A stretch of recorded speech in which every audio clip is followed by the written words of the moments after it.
Okay, folks, this is my second attempt at recording this. Um, so, in the interest of keeping up my sort of daily vlog record, as well as, for any of those folks out there who actually do like follow my content, tune into my vlogs, it's day 154 of Nofap. It's Sunday, the 21st of March, 2021.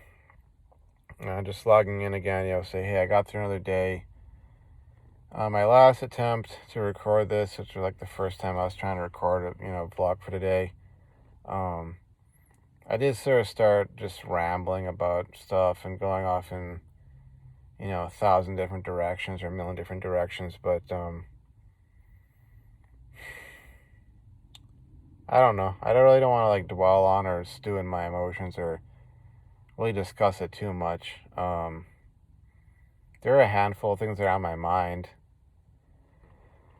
Um, a lot of it just has to do with like perhaps it's like that it's the weekend and I get time to think about stuff, and then I'm living where I'm living and I have sort of the things you see around you that might trigger memories or emotions, and then that's a lot of it.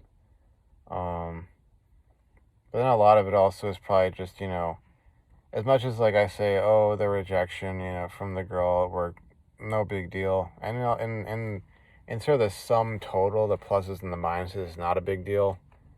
um But still, I think on some level, it kind of triggers a certain set of emotions that's related to um, sort of where I'm at in life, and feeling like I'm constantly on this grind with no real like it's kind of it's almost like constantly being in the desert and never having an oasis where you can stop off at and sort of replenish yourself, and you know realizing that you're seeing a bunch of mirages basically as you go along, and you're trying to get from point A to point B, and you're almost like thinking constantly that, hey, point B is just over that hill, it's just over that bluff or over that dune, and it turns out no, it's just a mirage. You got to keep going. You got to keep going. And you're wondering like, when are you gonna actually see any returns on stuff?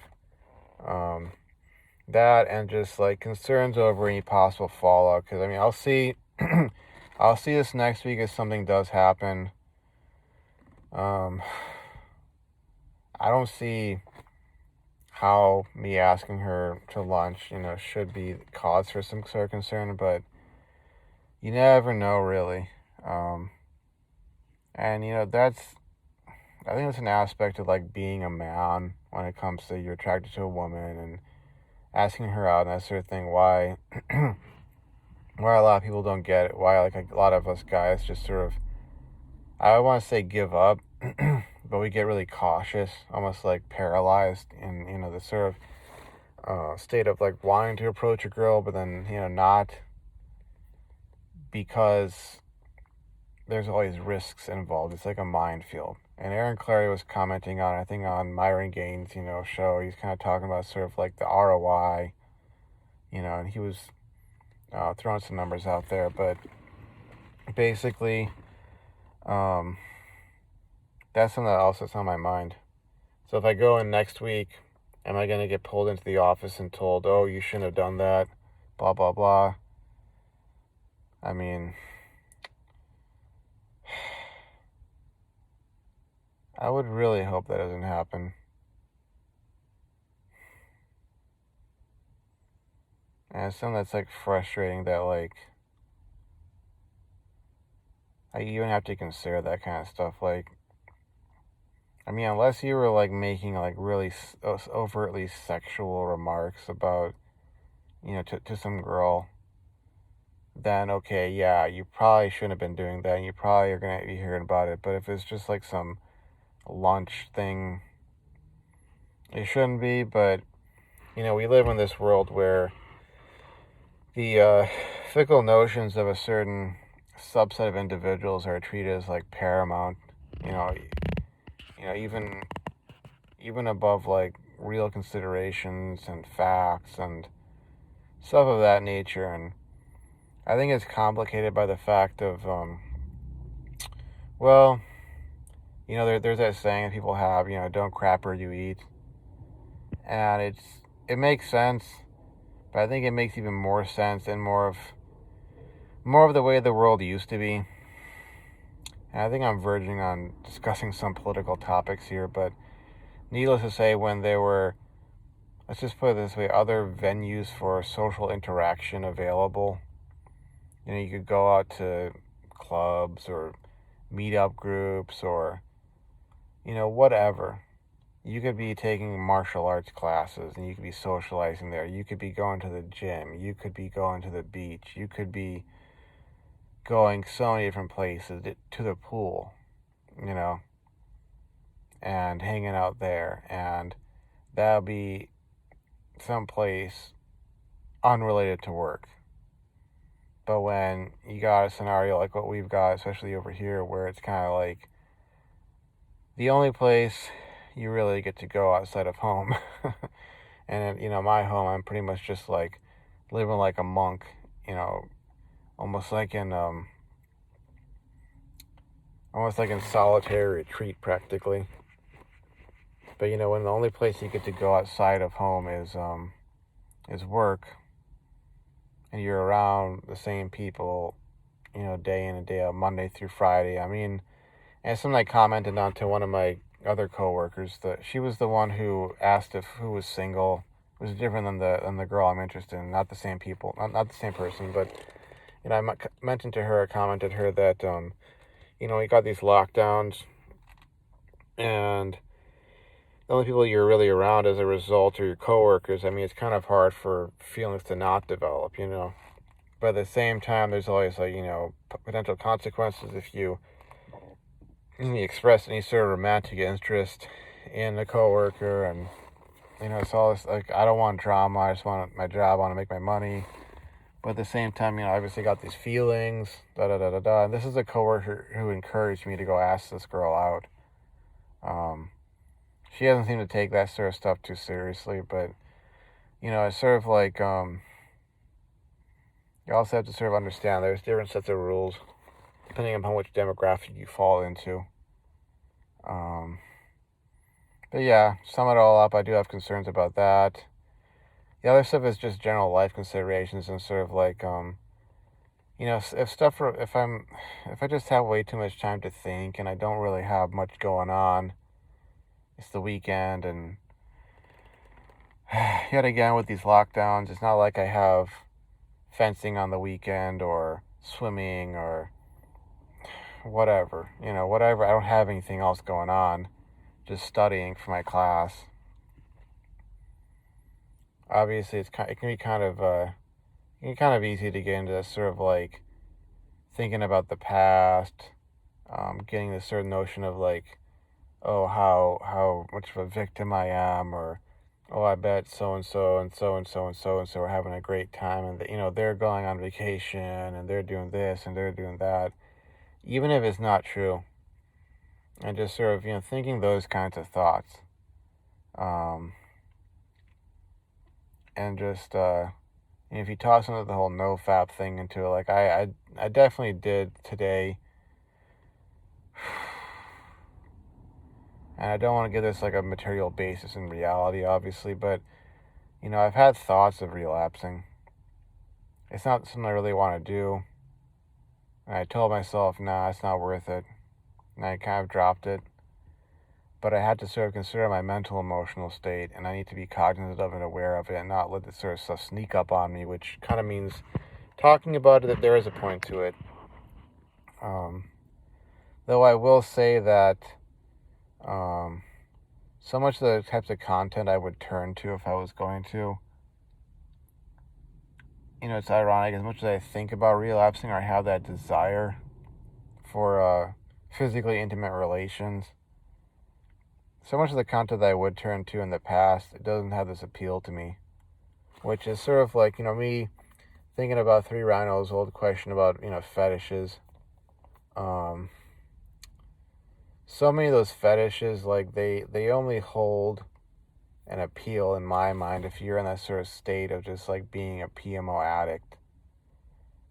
If you get enough time free of that sort of stuff, especially if you have any solid like red pill awareness or red pill knowledge, it just kind of like it loses its appeal. And especially if you have any sort of sense of your own value, what you've accomplished, the value of what you've accomplished, whatever that is, whether it's getting to the greatest step of your life, whether it's getting that engineering degree, whether it's landing that job or getting that promotion or getting your finances straightened out or, gaining some sort of skill or knowledge, learning a new language, whatever it is, if you have some sense of your own value or so, like, so many of those things just lose their appeal because you kind of realize that, like, not only engaging in PMO, but if those things were to happen in real life and they weren't just PMO fantasies, it'll be not just a case of like immorality, but it'll be a case of like selling yourself short. Because the truth is, like, I don't think these PMO fantasies are truly representative of what we really want out of our lives. They're just us trying to convince ourselves that we're okay with, accepting less and being okay with, what we might perceive as injustices or misery in our own lives, or missing the mark, falling short, not fulfilling our potential, not living up to our mission or our goals, or, being okay with the way things are, being just fine, as opposed to wanting more and going for more. And, truth be told, half of me is glad that I asked that girl out. The other half of me is like almost like I wish I had some other way of getting that out of my system that did not involve PMO, I know I didn't relapse. Obviously, it's day 154. But if I had some way of just like turning off that desire within certain contexts and being completely oblivious to it. And it's kind of like I don't care if that meant that there was some girl there who was totally into me and wanted to get with me and all that, and she would have to go without getting, the guy she wanted, because in all honesty, like, it's sort of like, it's almost like I spent the last decade and a half wanting to get with, let's say, one of those girls and getting constantly rejected and having to sort of be A-okay somehow, be able to cope somehow with not getting that, and then being expected to sort of continually put myself out there on the off chance that the girl wants a guy like me and will get the guy that she wants. It's always about like what's good for the other side, not what's good for me. And taking into consideration all the possible risk factors, stuff that can happen to you.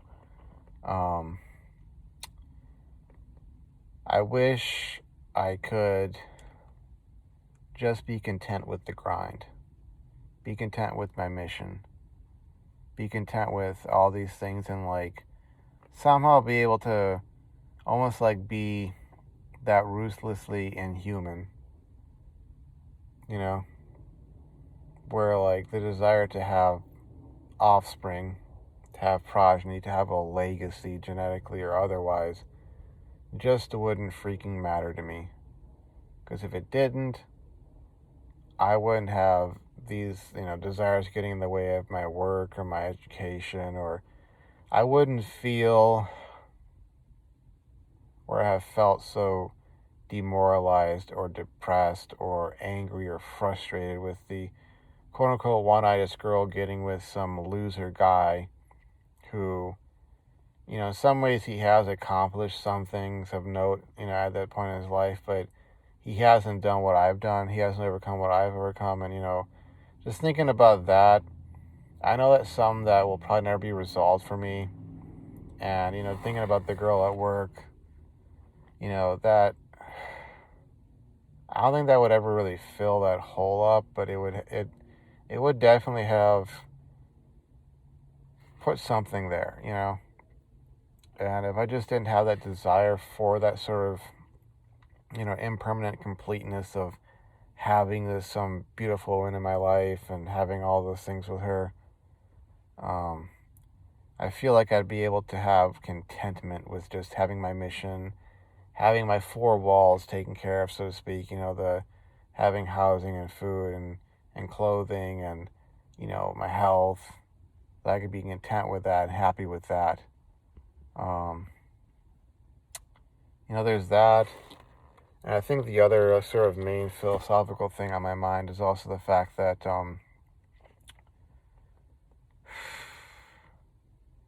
just because I don't have a girlfriend or a wife or kids doesn't mean I'm gonna be handing over my income to, let's say, certain other individuals in my life. I'm considering that. I think about that as well, because it's sort of like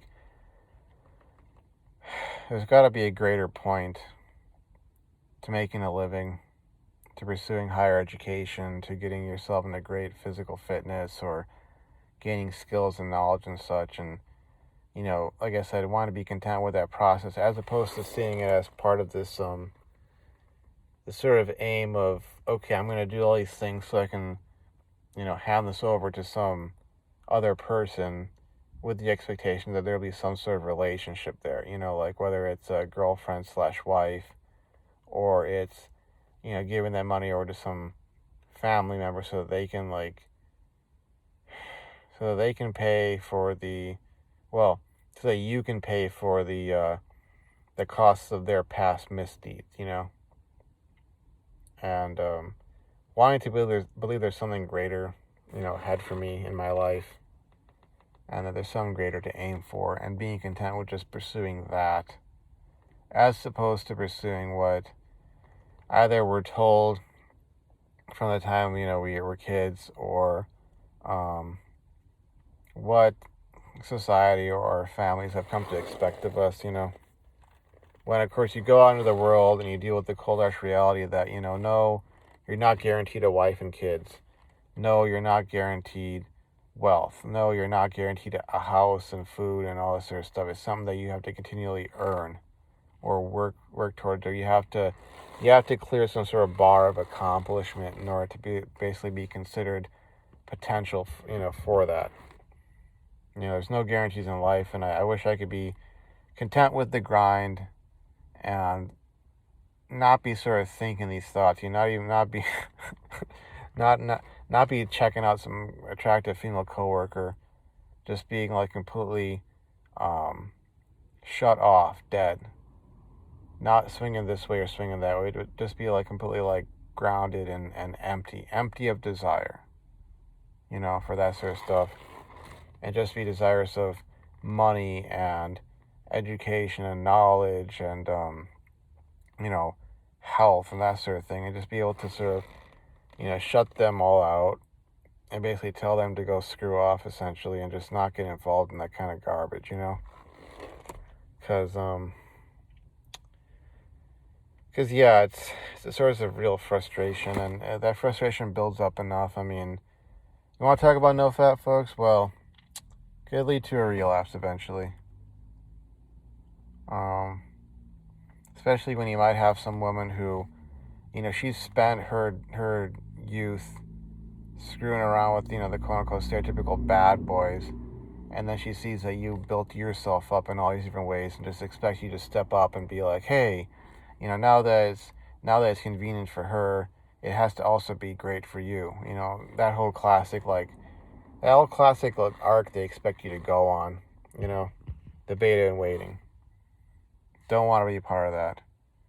And I just want to be able to be content with my day-to-day life and knocking down these different goalposts I have without having to imagine some sort of idyllic end state where I'm a married man with a beautiful wife and kids and, a super established career and I'm going and doing all those great things. I just want to be able to be content. And I think maybe that is so much of the key to success on Nofap, is being content with what you got, and not really going and pursuing beyond that too much, because you can end up throwing it all away in an instant, just like that. And I'm hoping that's not the case this next week. But I guess we'll have to wait and see. So all I'm going to do right now at this point is just go in. Maybe I will grab some more food. I'm not sure. I mean, I have to look at my finances, how much money I have. But plan out the week. Maybe try and get something more started. And I guess we'll have to leave it at that. So, anywho, folks, I'll see you around. It's day 154 Nofap, and I'm striving for contentment. So, yeah, take it easy, and I'll see you around, hopefully. Bye-bye.